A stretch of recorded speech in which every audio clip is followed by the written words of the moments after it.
titled The Final Battle Within and Without. We're learning about uncovering the deepest truths of who we are, and when we do that, how the klipa, how the fake, superficial, external self that has been asserting itself throughout all of history and also in our own lives, melts away without a war. Even there's no conflict anymore. Talking about the internal struggle, we are holding chapter 10. So we learned that there's 3 levels in love to God, 3 levels in connection. Based on these 3 levels of love, it will be decided how the enemy, which is the side of ourselves that is not interested in living a higher life, a more meaningful life, but wants to live just a selfish material existence, the animal soul within man, how it responds. So if the drive is called b'chol levavcha, with all our heart, which means it's coming from our human perception of God's greatness and God's truth, and as a result of that, we create a motivation and an excitement to serve God. Then we have to deal with the other side. The animal soul also has its ideas. The animalistic consciousness in man also has a philosophy. It also has a reasoning and could create. And obviously, it's very strong in its emotions, its excitement. It doesn't take much to think. It doesn't have to think too much. It gets excited very easily about its own shenanigans. So that's where there's a bloody battlefield. It's a bloody war. But then there's a higher level, which is b'chol nafshecha, with all your soul. When one uncovers the deeper level of all your soul, which means you're loving God not just with the narrow perception of one's mind and understanding, in other words, God as he is perceived through our human faculties, but rather unplugging the soul, natural love to God, drive to God that is not inhibited or not limited by the understanding, by the vessels, by the containers of the human, by the mind and the heart, but just allowing the unrestricted or unadulterated desire of the soul, which is called the makif, the encompassing level of soul, the chaya, a will that's beyond reason, to manifest and to reveal itself. When that happens, that's called with all your soul. The drive is a drive of madness. It's a very intense love. And because that's such an intense love, what happens to the animal side in man is that it goes into shock. It gets overwhelmed by the intensity. It might even join along in the excitement of the soul. It might even join the godly soul's party. But however, it's limited because you haven't fundamentally, essentially flipped it over. It's just that the will of the godly soul has overpowered the will of the animal soul. You're still functioning on the level of expression, the level of will.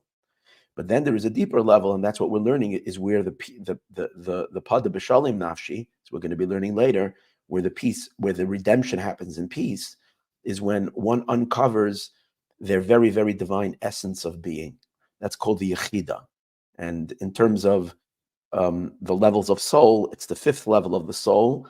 It is the farthest away from our consciousness. It's the farthest away from our human faculties. And therefore, it's called an encompassing energy. And it's not just encompassing relative to the vessels. It's essentially encompassing, which means it's bigger, it's infinite.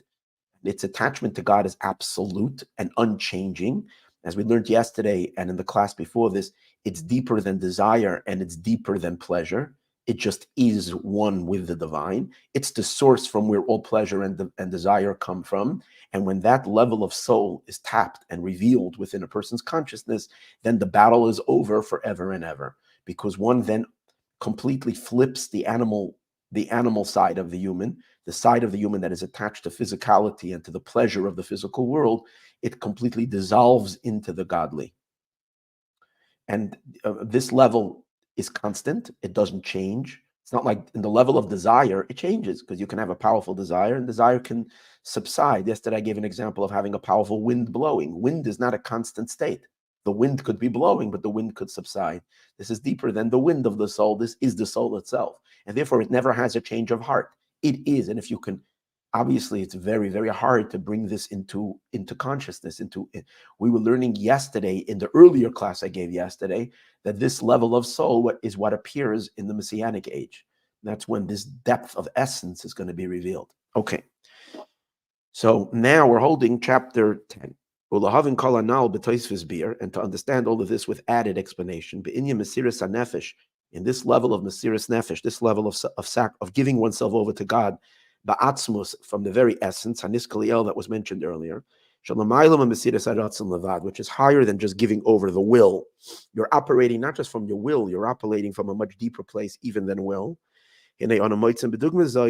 We find something similar to this, a canal and the like, in the idea of equanimity, which we discussed earlier, when a person reaches this level of identity, this level of depth of godly soul, and to the point where a person becomes a godly being, then we reach a level of equanimity, which means all matters of the material world are equal. Whether you have it or you don't have it, doesn't make even the tiniest, slightest dent in a person's satisfaction or comfort, because their life is just their spiritual, godly life. The physical doesn't mean anything anymore, other than the physical is an instrument to serve God. But other than that, it has no interest at all, because life itself, the person is living divinity. Their life is divine. It's no more an excitement about the divine. It's not like we're living human life that I'm excited about my creator, my God. I am one with my creator. And at that level, the material, physical stuff become absolutely, utterly meaningless. When you do something against a person's will, it's not considered in any way painful or any way causing any types of discomfort. So he says we can find something similar to this. He's going to bring an example, not just in the religious sector, but he's going to give an example that it's possible to have such a level of connection to somebody in interpersonal relationships, in a friendship. A person can become another person's friend so deeply that the other person becomes more important than self, and to the point that the other individual becomes like a couple can start loving each other on such a deep level that to the husband, the wife being happy and her being satisfied and her having what she needs or being safe can be at the cost of everything. He'll actually be willing even to accept any type of pain, suffering, so that his wife will be fine, or the wife versus the husband. It can be such a bond. He's going to show that it's possible in friendship to reach that level. And he's going to give us the various different levels of commitment. He's going to show the three levels that we discussed earlier of loving God. And we spoke in the religious sector, in the connection to God. In our spiritual lives, we spoke about loving God with all your heart, with all your soul, and with all your might, as three levels of complete different levels of experience. He's going to show that these are possible in relationships as well. Also in the love and a friendship of good friends who love each other, who are devoted in their love. That the true love of someone, when someone says that they're your friend, how can you really believe them if they're really your friend? It will only be recognized in the day of trouble. When you are in trouble, will this person come around to help you out, to take you out of your pain? And how much are they willing to endure? How much are they willing to spend? How much are they willing to sacrifice of their own life for you? Then you know who's your real friend. On the day of trouble. Is where a person gives his soul up literally for their friend. As it is known. We will see we see that our friendships, where one person will completely throw their soul, meaning give themselves up completely to save their fellow from their trouble. There's the famous story of the person that was the king that had someone ready to be hung up. They took him up onto the how do they call it, the hanging place, and they had the noose all ready, and he had his neck already. The rope was around the person's neck, ready to open the trap door beneath him, and the person would die. And at that moment, someone came running and called and cried out and said, no, no, no, please, please, take him down, take me instead. I'm offering to go instead of this person. So the king said, let it be. They took this individual, they took off the rope from his head, and they put it on around the neck of the other. Suddenly the other guy, who was the first one to be killed, who was supposed to be killed, turns to the king and starts begging him, please, please don't let my friend die on my behalf. Put me back. It's me that's supposed to die, not him. And it goes back and forth. The two of them are literally crying. You see that they really mean it. They're ready. And the king says, take them both down. I don't want to kill any of them. There's an amazing friendship. And the king said, only thing I'm asking is allow me to be a third party in this friendship. I too want to join in this love. I want to have a friend on this level of friendship. So this is the idea that sometimes we see that someone is willing to take the bullet for someone else. And the person won't care on spending all their money, or even in their very life. And a person will be willing to endanger themselves. And a person will be accepting upon themselves infliction for their body, even to the point of allowing themselves to be tortured, in order that their fellow that they care so much about, their loved one, should be saved. Even to extraordinary measures of suffering for someone else. The kidu, as it is known. But however, we see he's going to differentiate. If you want to know how deeply attached the two are, there's two general levels in this type of sacrifice that one makes for the other. It's very noble, but let's see that in this itself we can detect two levels of commitment. Even though a person sacrifices himself completely in money, financially, or in their body, and they accept with love all pain of their body, only to save their fellow, nevertheless, however, when they are now being treated to the harshness, when they are being thrown into prison, and they are in solitary confinement, and it's miserable, it's a cold cell, and there are all kinds of creepy crawly stuff over there, and it's in a dark, damp, horrible dungeon. They're blindfolded, they're sitting with their hands tied tightly behind their back, and they feel, I don't know what, rats and who knows running over them, and they're suffering. They didn't have to do this. They willfully chose to save the one that they love so much. But at the moment that they're going through this, they feel a lot of pain. It hurts them. They just know it was worth it. It's not that they regret it. They still feel that they try to conjure up in their mind the feeling of their loved one not being in this situation. Let's say a person exchanges their own child. So you feel very good that your little child is not, like, think about it, hostages in Israel, Hamas. I'm sure there were many parents who were willing to go in instead of their children that might have been willing to go instead of their parents, right? Husbands that would be willing to go sit instead of their wives, God forbid what they're going through. So, but at the same time, they would be feeling the pain. They feel the pain, they feel the danger of what they're going through in their body and in their soul. It hurts them deeply. Because their love is so intense. They love the other person, their friend, their spouse so deeply, like their own self. The feeling of love towards their friend prevails and intensifies over their love that they care about themselves. In other words, I still have a care about my own life, about my own comfort, loving myself and loving my body and loving my money, and one's money. But because I love you more, I'm willing to sacrifice it. To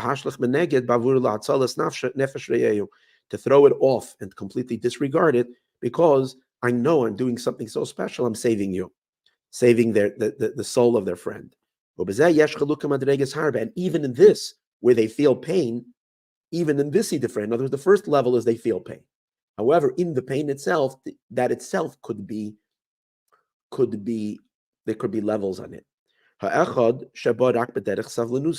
lowest level, meaning which indicates that they love their friend, but it's not that deep, not so deep, is in a case where it's deep enough that they're willing to replace them, to go or put them through agony and pain, but they experience immense suffering. They're sitting and they're crying and they're weeping and they're really going through a miserable time, but they tolerate it.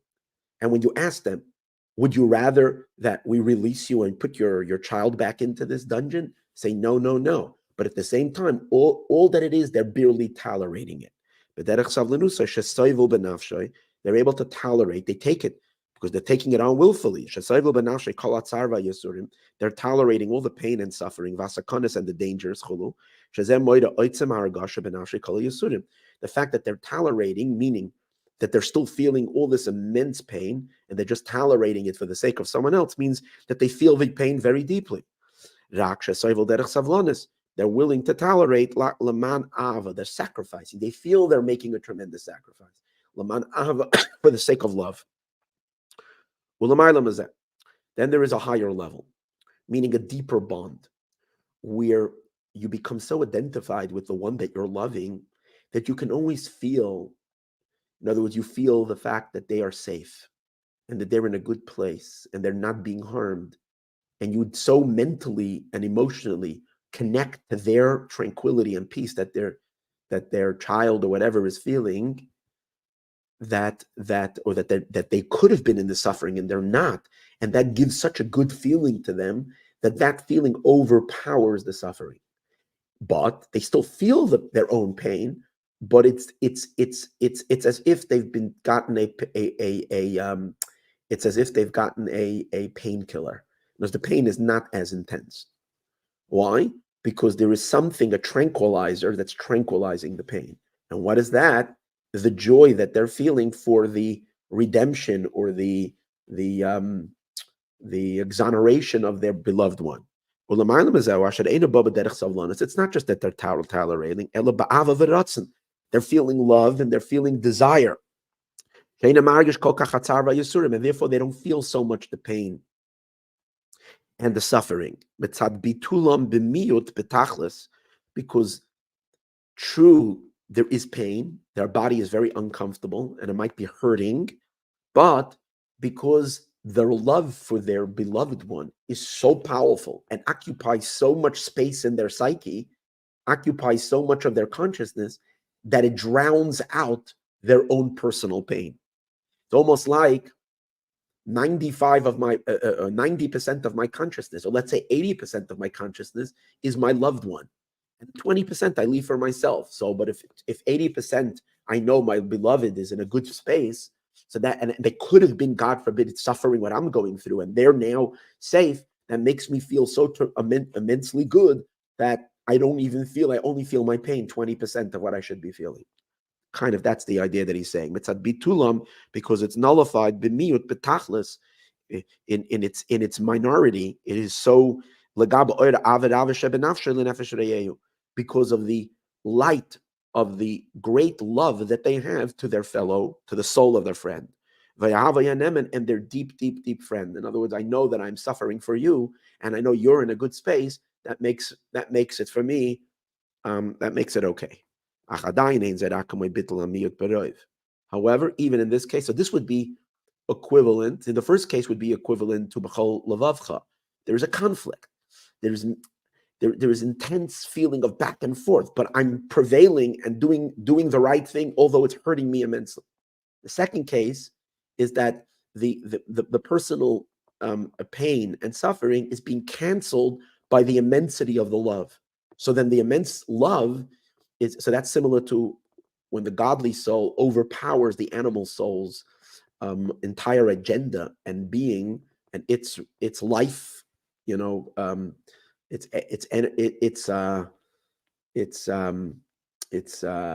experience. The godly experience overpowers the animal experience, but only by overpowering it, because it's the godly experience is so intense, so you forget your animal experience.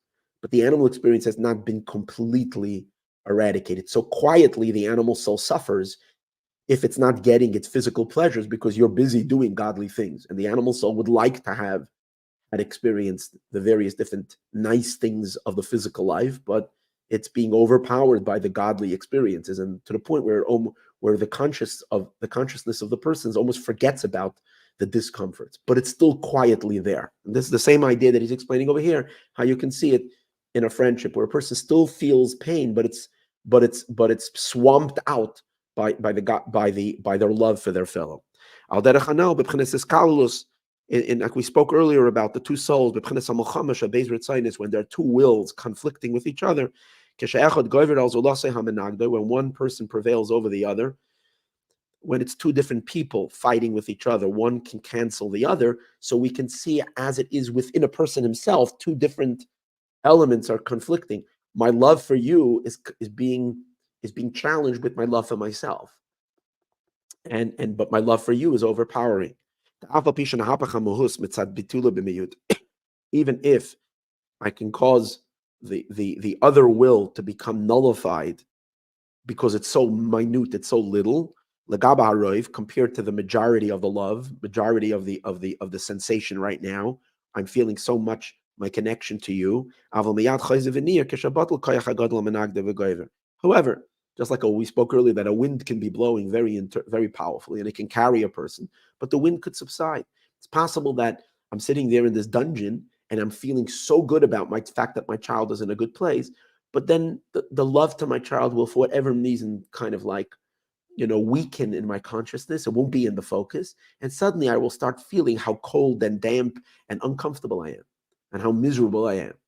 So it's possible for a person to feel that canal being in a skalus eshamayim barichas. We said how even when fire and water mix together and one cancels the other, you can still uncancel it.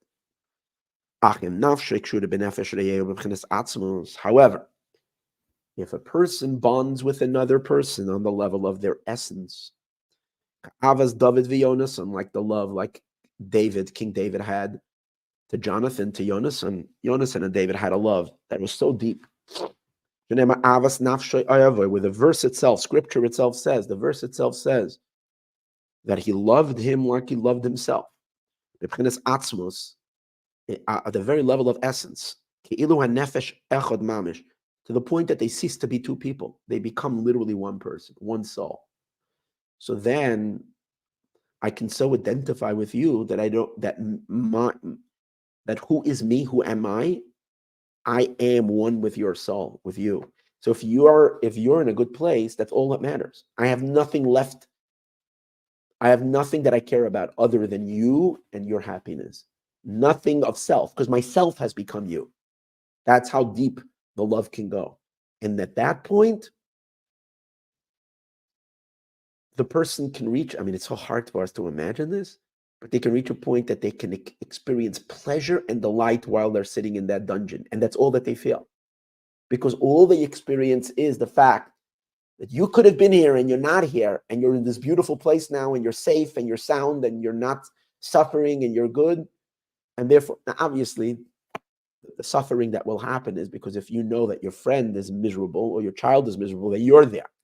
So that obviously would always be the disturbing thought, because you know how much they're in pain from the fact that you took their place. But if we can kind of move that away and not think about that, just think about the state of being of the fact that I was able to take your place and you're not going through this, and that can give such a deep sensation and such a deep joy that they don't even feel pain anymore.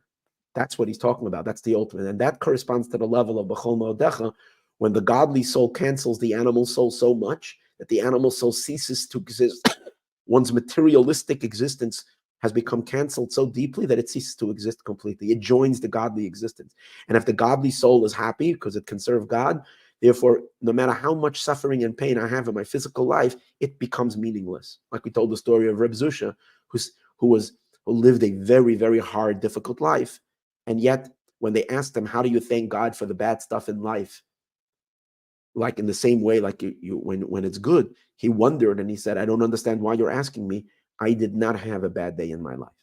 He's talking about a person who can sit and bemoan his suffering of his poverty and his family and the illnesses and whatever else he had. The guy had nothing. And yet he never had a bad moment, because spiritually he was so rich and he was living in such connection to God that his physical existence just melted away completely. It was a non-factor. That's the point that he's talking about. Oslo yargish klal v'klal b'yisudim v'tzar v'sakana. So back to the interpersonal relationship, the two friends. At that point, you don't feel any more in the pain, in the suffering, in the pain, and the dangers. Shemakabalas atzmai. When a person is putting himself in danger for the sake of their fellow, it doesn't bother them. They don't feel an angst. They don't feel nervous. They feel joy. Not only don't they feel it in a manner of pain and suffering, but on the contrary, it actually is filled with love. They're feeling positive energies. In the darkness and in the difficulty, they're feeling warmth, they're feeling love, they're feeling pleasure, the simcha gedola and great joy. Like we discussed earlier, when in our religious, in our connection to, in our spiritual level, our connection to God, like we learned earlier, that a person can reach to equanimity, till you can bless God for the bad things in life, like the good, without any feeling that I'm losing something in my life because I don't have something in the material. This can only happen when we become so essentially one with an essential bond with the soul of one's friend, to reach a point that all pain, all suffering, vatzar, and pain, benafshoy, in one's own soul. Turn over the page to page 110.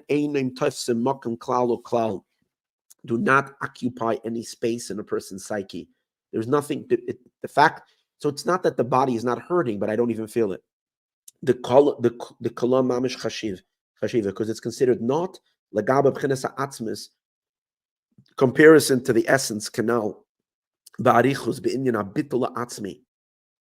It's considered nothing in comparison to the essence when the essence has been relocated, so to speak, when the essence has been when the essence of the person is given over to someone else, then the emanations that are going to come out are obviously all going to be in that side. There's nothing left on the other side.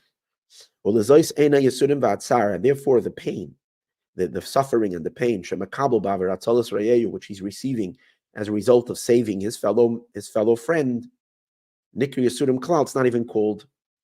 They don't even know. They don't even feel like a sacrifice. They don't feel any pain. It's not in a way of tolerating, or in a way of miyut, beroiv, or in a way that it's canceled in the majority. Rather, it comes about in a manner of pleasure and joy, because the physical, earthy side doesn't occupy any space at all. You see, when is it possible to feel pain and suffering? Only when there is still desire and longing, hanikra or hanikra oinig, or pleasure. Because if I have pleasure still and desire in my own life, if I still have an identity for self, and therefore when something is negating itself, it causes me pain. But if I have so melted into you, very noble this, right? A person has so melted into their significant other to the point that I have no self anymore. So if you contradict me, it's not hurting me because I have no pleasure in self. My entire pleasure becomes your existence. Obviously, with humans, it's very hard for that kind of the dedication to happen. But with God, we can understand how that's obviously deserving and possible to reach such a level of commitment and oneness. But the essence is higher than pleasure and will. And if I've given you my essence, then I haven't just given you my will and my desire to be connected to you and my pleasure. I'm not just connecting you through my pleasure, that I have pleasure in you. I am you. That's the point. And in this case, with God, I am my divine soul, which is one with God, and I would be giving everything, and I don't even feel like I'm giving anything. This is my life, and that's it. And as long as this is where I am, I'm so happy. The fact that there is a certain the material, physical self is not doing so well, it becomes utterly irrelevant because there's no pleasure left. because there's no essence left there. My life is no more material. My life has now become divine. And with this we'll understand with added explanation the idea that we spoke earlier, the concept of all your might. And the same is also in our connection with God. He says the spalus atmos, the one has awakened themselves on a very core essential level, the chalach hashiv legaba kol b'chenes ratzon, in which all desires and wants are considered naught and nothing in comparison to this will. V'lo yitzvis makam klal, and desire and any kind of desire becomes meaningless. Atra kol bittul haratzon azar shekeneged, and therefore when you're canceling all of the other desires that a person has, is loy nikra yisurim. It's not called pain. Elatainig v'simcha, only pleasure and joy. Because when a person has nullified themselves completely into again, when we speak about nullification, abnegation, we shouldn't see this as destruction. Quite on the contrary, this is the ultimate liberation. You're liberating yourself from the narrowness of self, and your true identity is becoming the ultimate identity. You're identifying with God, who is the truth of everything. Now you're infinitely bigger and endlessly higher than who you were before. You are one with God. And then if there's any pains or pleasure that is contradicting my small, puny, little nothing of self, I don't have that self anymore. I've completely identified with a higher being. From as we said earlier, because of the reason that we explained earlier, and it is enough to those who understand. So with this, we finished chapter 10. So now we're going to start chapter 11. However, we're not going to finish chapter 11 in this class. We're going to go halfway through chapter 11, Be'ezras Hashem, and then in the next class, we're going to finish chapter 11 and chapter 12, and with that, we will conclude the discourse. In Mikol, Hanal, Yuvan, which fits because it should be 5 classes because there are 5 levels of soul that we're talking about. In Mikol, Hanal, this is class number 4. In Mikol, Hanal, Yuvan, Shai, Padah, Beshalom, Nafshi. With all of this, now he rounds back and he comes back to the opening verse at the beginning of the discourse, where King David says in chapter 55 in Psalms, David HaMelech says, Padah Beshalom Nafshi, you redeemed in peace, my soul. So what does this mean, you're redeemed in peace, my soul? It's referring to the redemption of one's own godly soul. In other words, he's going to explain how this refers to the collective soul of Israel, King David, but it also refers to each and every person individually. We all have conflict in our life. We have enemies. The enemies are the side of ourselves that doesn't want to let us live our godly potential, our true meaningful life. The temporal self that's trying to impede on the eternal self, the higher self. That's your enemy, because it wants to drag us down into what do we call it?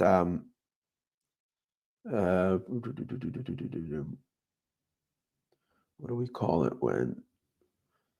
I was looking for a good word.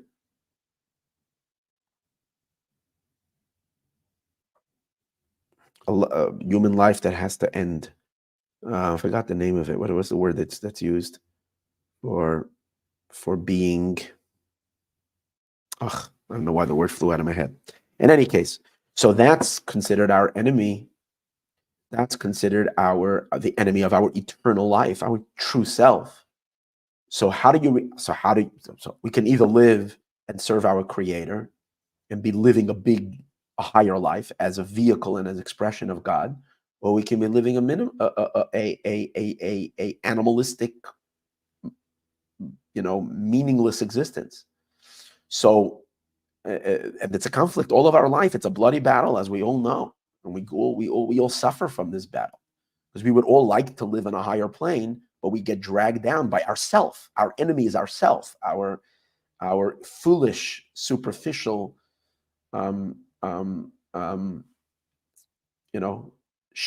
external shell that claims to be our true self, and we know it's not true, and that's why every time we give into it, we feel miserable afterwards. So so King David is saying, but there is a way that you win the battle, and you win the battles, but you're constantly a warrior. You're fighting your entire life. How can it be that we say, God, you have redeemed my soul in peace? That means that there's no more opposition.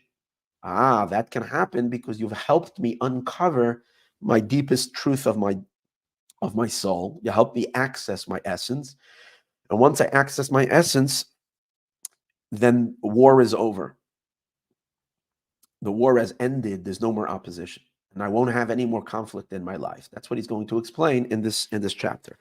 The root of the idea of being redeemed, my soul in peace. When it says my soul, it's referring to our true soul, our godly soul.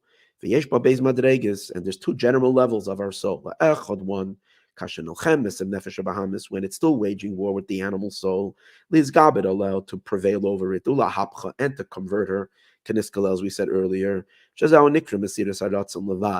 I have to give over my desire, which means I have unholy desires. I have earthy, physical, materialistic, non-godly desires.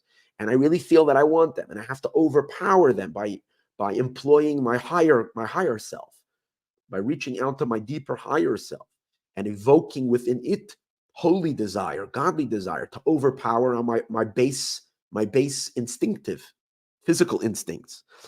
And when I do that, I am overpowering a desire. It's called Mesiras Haratzon. I'm giving up my desire for God. But that comes in a way of war. There is a wounded party. That means sometimes you feel that you did something right, but you missed out on doing a sin. And there's a certain part of you that feels, I could have had a good time. And you're bleeding because of that. There's a certain part that's injured. It's not that bad. Don't worry. We always feel good when that happens. But still, there's a certain injury. It happens. It comes in a way of war and victory. At the time of prayer. At the time of battle. Like we discussed earlier. This is the love of all your heart. And even a higher level, even if you can unplug the natural desire of the soul, like we mentioned in the beginning of the class. But they're still canceling an opposing desire. You're canceling something. But the second level, and this is what he referred to earlier as the third level, but over here he's just dividing it into two levels. The second level, which is the desired state, is the level of peace. Is the level of all your might. Which the Mesiras Nefesh, the giving oneself over to God, is not on a level of giving over my desire, but I'm giving over my entire being. I have ceased to exist as a human being. I have completely identified as God coming through my body. I have no other self other than you, God, Hashem. That's the idea. That is completely beyond war. Canal. And when this happens, again, the animal soul melts completely. This is the meaning. I have redeemed in peace my soul. There is a high level kiss in the godly soul. This is the highest level of the soul called the Yechida, the part of our soul where we are one with God. We don't have high, spiritual philosophies. We don't have spiritual motivation. We don't even have a mad desire to cleave and to cling to God, to truth. We are one with truth. That's Yechida. The essence of the godly soul. Sha'al Yada, when we can unplug and open ourselves up on this level, Yashla Padah Beshalom, then the soul has a peaceful redemption. Without any war at all. With this, he concluded the whole mimer, the idea of what does it mean? Padah Beshalom Nafshi. I've redeemed myself in peace. The Dialam Maven is enough to those who understand. And now, therefore, he's going to go ahead and he can explain what that means. And the explanation of the matter of movement is understood. Now, based on everything that we've spoken earlier, by the primary difference by Mesiras Haratzon, by giving over one's will in which there is still conflict, which is one level, to the other level, which is the higher level, to an essential Mesiras Nefesh, to an essential giving oneself over. Because when you're giving yourself over through war, then there is still pain. There is still some pain left over in the side of self that has been sacrificed. Because I've decided that I'm going to work very diligently and hard to do the godly thing in my life, but in that sense, I'm depriving a little bit my natural comforts, my natural self, and it's causing me a little. There's a certain part of me that's hurting. But you know what? I'm disregarding those feelings. It's like the person sitting in jail, in prison for the other. They feel the discomfort, but they choose to do it anyways. Because their desire for their friend is stronger. In this case, the desire for God is overpowering my human desires. That's not peace, because there's still someone who has a grudge. My body feels a grudge against my soul. Shakala inyan shalom, because the whole idea of peace, that I sit in complete tranquility. There's no resistance. There's nothing impeding. There's nothing poking me. That should cause pain and inks. When someone has reached this level, that they have so godlessized their entire existence, a new word, godlessized. They have so completely submerged themselves into oneness with God, to the point that they don't feel anything when there's anything in their life that is not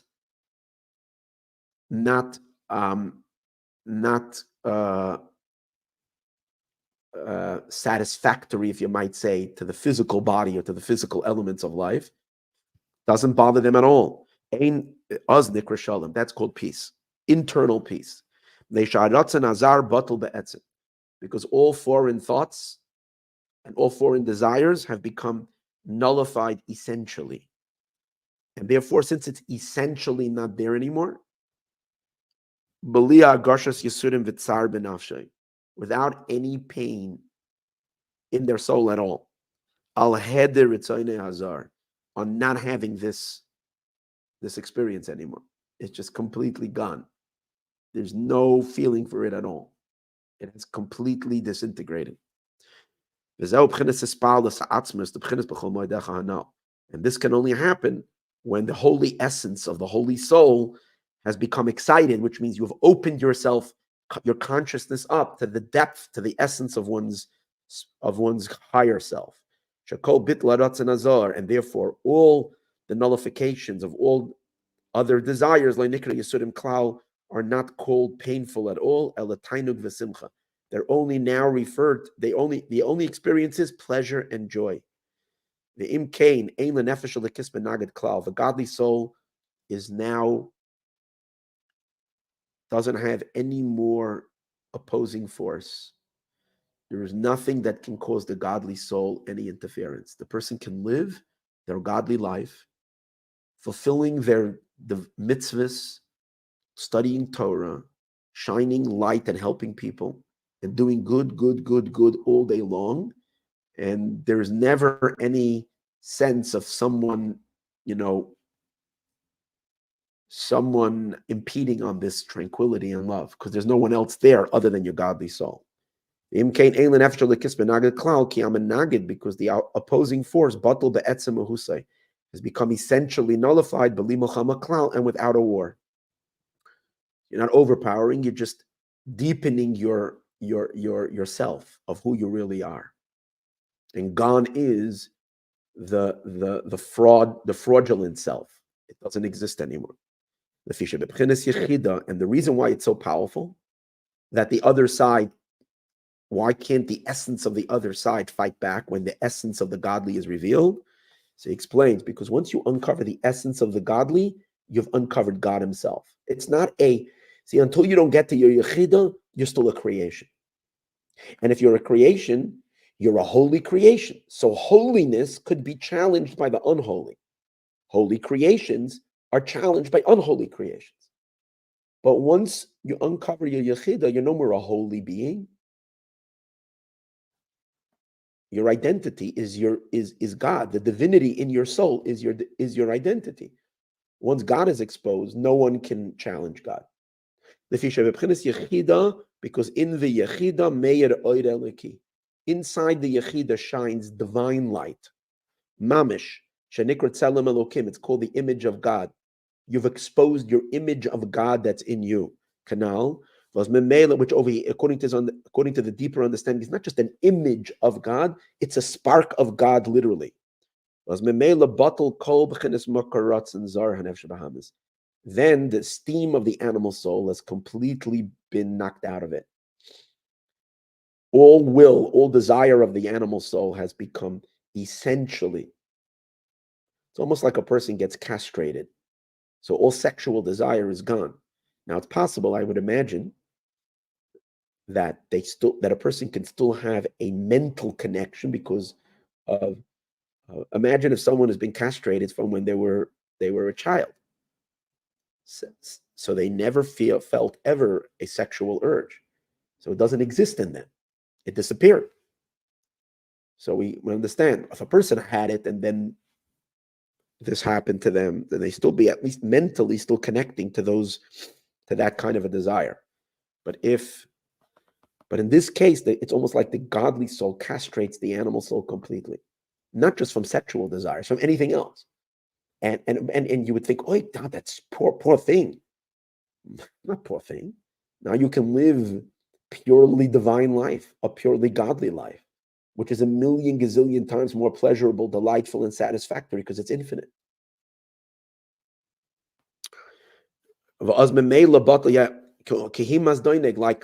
and the way it works is that when fire is burning, the fire melts the wax. It's not that the fire is fighting with the wax. There's no conflict. The wax gives away for the fire. The heat just causes the wax to dissipate. So when you have your godly, your heat, your fire of godliness shining inside of you, all opposition just melts away completely, and there's nothing left. Canal de Kalochshiv, it becomes naught. This is the peace that we're talking about. Shalom Eilam and Amulchama, that's above the war. Now, when is the world going to be in such a state? See, there is the macro and the micro. See, we were talking till now in the micro. Now he's going to introduce the macro, the global experience.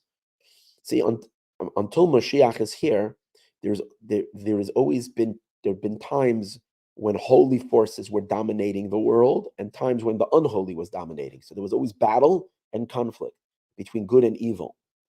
When Mashiach will come, it will be peace forever. Why? Because this level of consciousness will be revealed in the world. God's essence will be revealed within the creation. That God is the essence and he's the essence of everything. And once the God as the essence of everything will be revealed, so nothing ungodly is even possible forever to emerge. It's impossible. It can't happen. As long as God's essence is not revealed. Instead, what is experienced in the world are the divine illuminations. So just like there are divine illuminations, divine lights, there are forces of darkness that contradict the divine lights. Satanic forces, and they clash with each other. And God wanted it that way. But once the world is ready for God himself to move in, meaning to say, to reveal his essence in the creation, then everything essentially becomes godly, and evil has disintegrated completely without a trace left, and it can never come back. It can never resurge. Now, how is the creation going to come to such a level?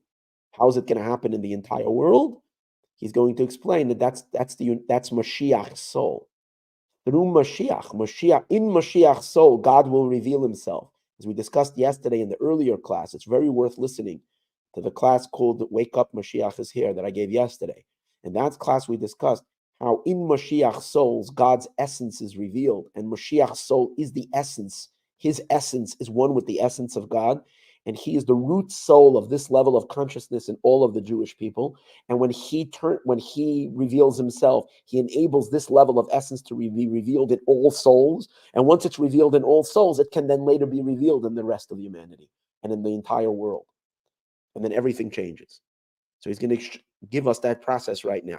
But what the middle Rebbe is saying is that it's possible for a person to reach this level even today's days.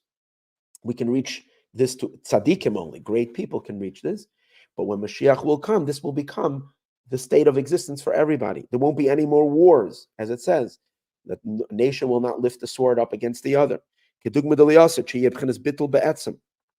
evil will be nullified in its essence. He's not referring to evil. He's saying all of existence will have an essential nullification to God. In all of creations. And even the evil of Noga will be completely transformed. Noga is the klipa. Because God will turn on him, the consciousness of God will be intensified in the world. That means there will be more godly revelation. He's not so explicit over here, but maybe later he says the essence of God will be revealing itself in the world.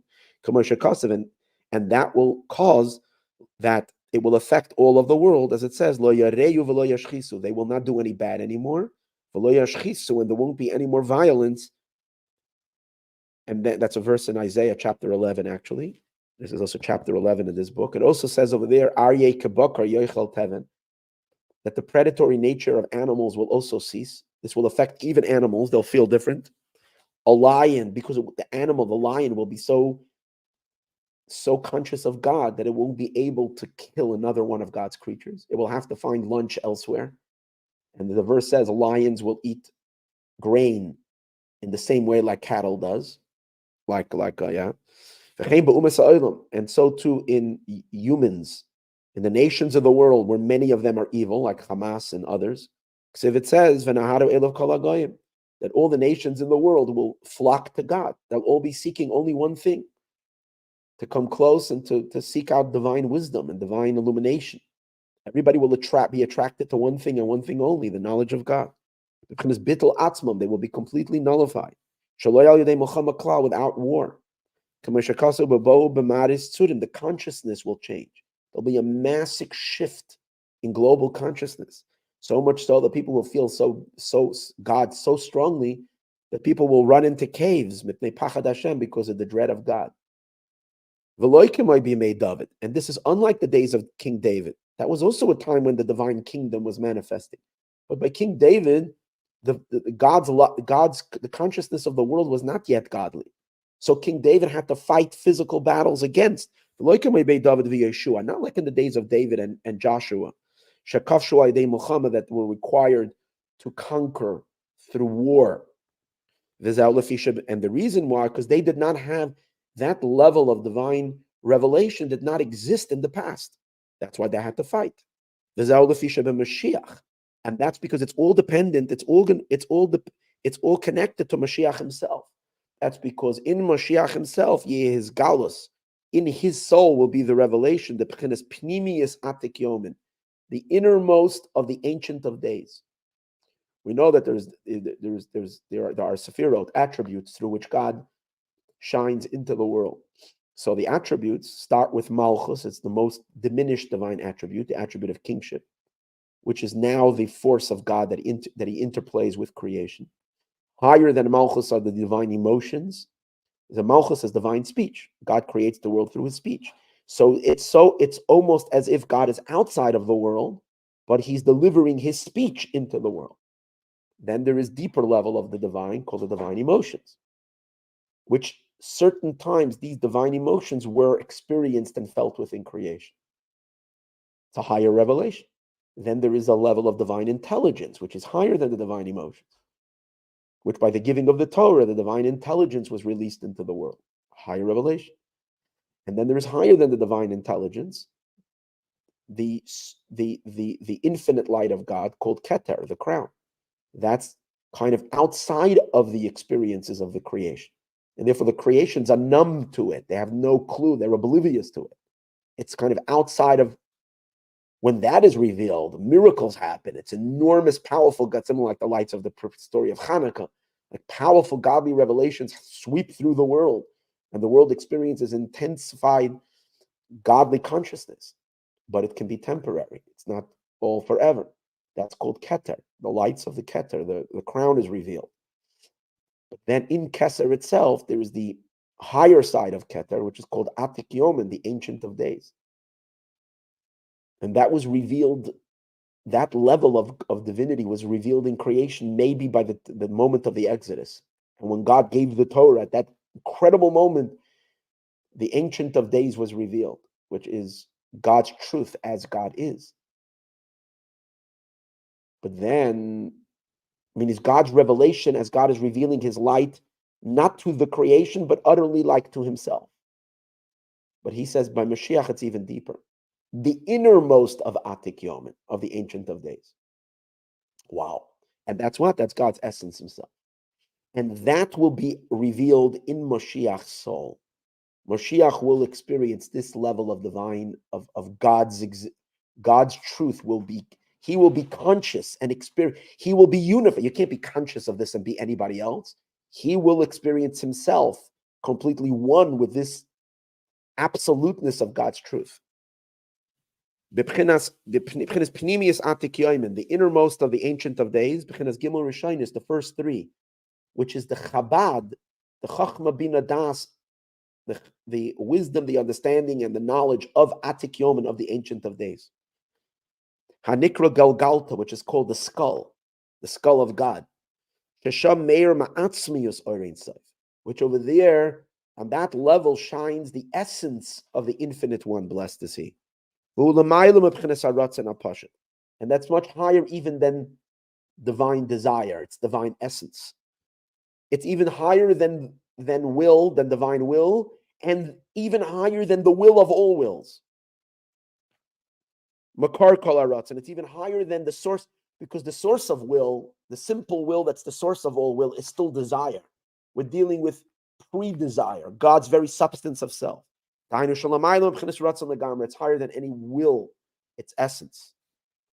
And in Mashiach's soul, this will shine. Now, Scripture alludes to this. This is not just Kabbalistic ideas, it's Scripture itself alludes to this level by Mashiach. In Daniel, it says, when it's described that he has a vision, so it says over there as follows, amazing thing. It says, Va'atik yoimen Yosef, the Ancient of Days sits. Malchusei malchus olam, his kingship is a kingship forever. And then he describes how I saw from the clouds this being, this human coming through the clouds of the sky, and he's placed in front of Atik Yomen. Who is that? That's Mashiach. So you see that Mashiach is placed and delivered in front of the innermost of the Ancient of Days. And on this level, over here, there can't be any changes, any fluctuations. Which cause in will, there can be fluctuation. But this is deeper than will. This is essence. Which cause can be an ein shnin de David. Shezau ikar hafresh bein David l'malko Mashiach. Now, it's interesting when he says, as it is explained regarding the 70 years of King David. What does he mean by that? It says that King David didn't have, when Adam, the first human being, was before, when he was still a clump of clay laying on the ground, before he opened his eyes as the first human being, God showed him literally a movie of all of humanity, of all of his descendants. All of history flashed in front of his eyes, in his conscious, in his head, before he was born, before he opened his, he saw every generation and its leaders, all the good people, the bad people that will come from him. And then he saw one generation, and he saw there was this incredible bright baby, which caught his attention. But the baby died as soon as it was born. Lived a few hours and died. And he was very bothered by it because it was an exceptional child. And he asked God, what's with this child? And God said, this child doesn't have life. And he said to him that this is the one he's called David, King David.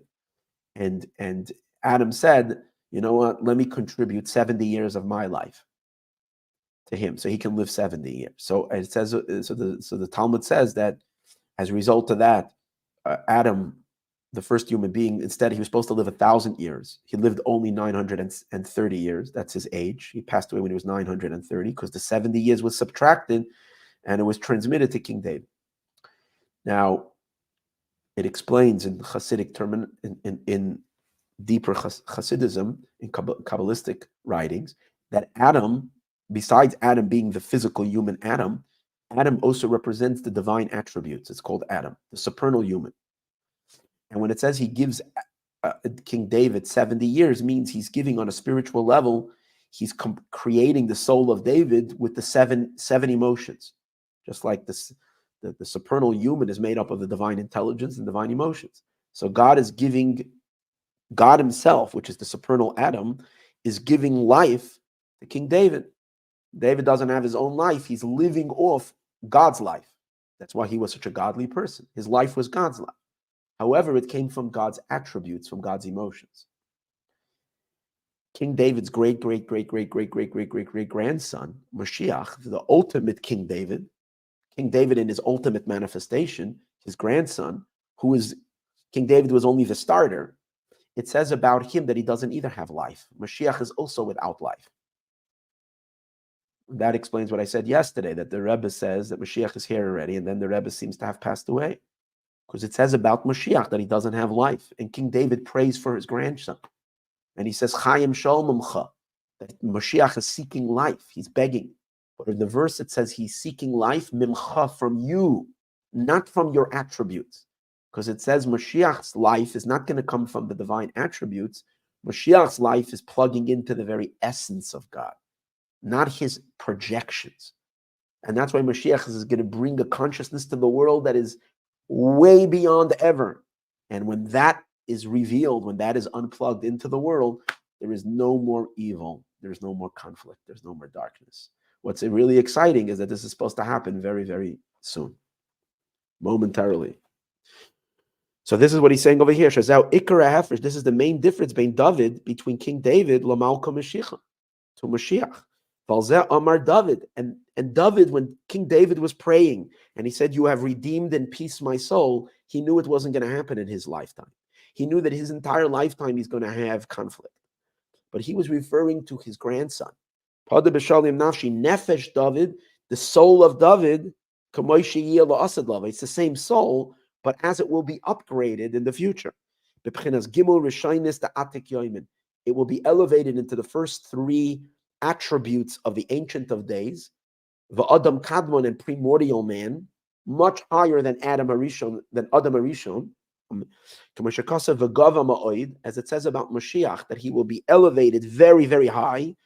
It says he, by Mashiach, it says he will be elevated ma'od, very much.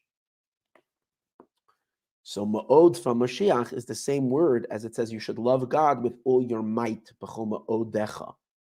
Because Mashiach is the quintessence of this level of b'chol ma'odecha, of all your might. When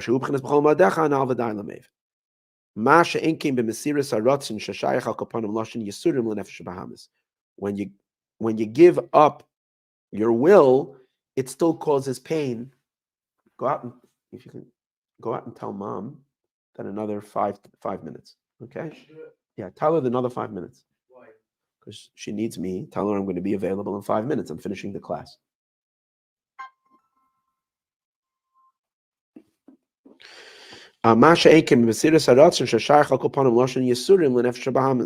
It's there's pain to the animal soul. It's not peace.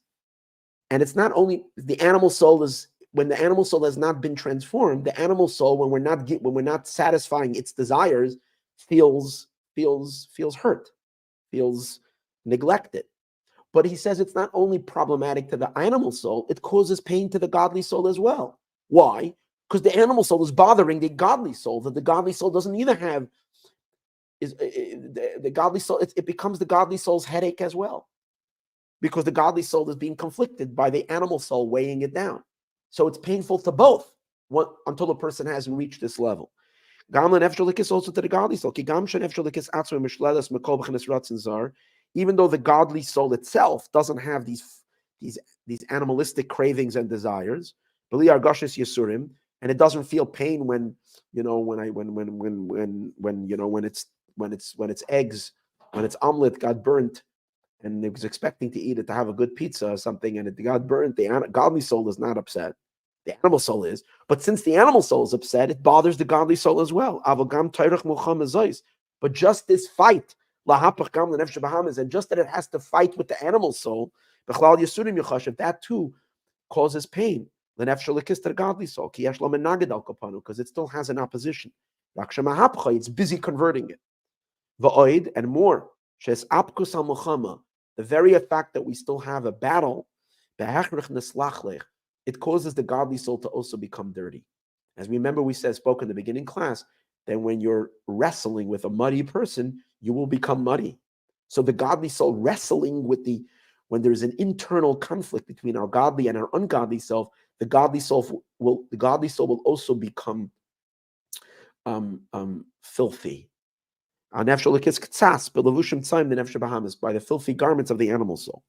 It can prevail over it and flip it over, like person who fights with someone who's wrestling with someone who's filthy. Also, as long as we're busy rectifying and elevating sparks, in which we have to go down into the mining fields. So you get dirty. If you're extracting gold from a mining place, you get dirty by the dirt that's surrounding the gold. When you are arguing and debating someone, you become a little soiled by the arguments of the debater. It says regarding God, that when God fights the final battle, God's clothing also gets dirty. The verse describes God coming back from the final battle with blood splattered clothing. But once you reach a higher level, then there's no more splattered blood because there's no more opposition. This is the idea of the redemption. Padah Beshalom, you redeemed in peace, my soul. When it says you redeemed and saved, the godly soul has become saved from the opposing force of the animal soul, but in a way of peace, without any war, because the opposing force has become completely disintegrated. Yeah. We'll leave it over here. We finished the page. And then he brings another few examples of this piece. But we're going to leave this to finish it, Be'ezus Hashem, in class number 5. Stay tuned. I want to get it done today, later. I'm traveling a little bit, but hopefully later today, we can finish the last part of this class. Okay. All the best, and happy and a blessed month, and a happy Hanukkah to all.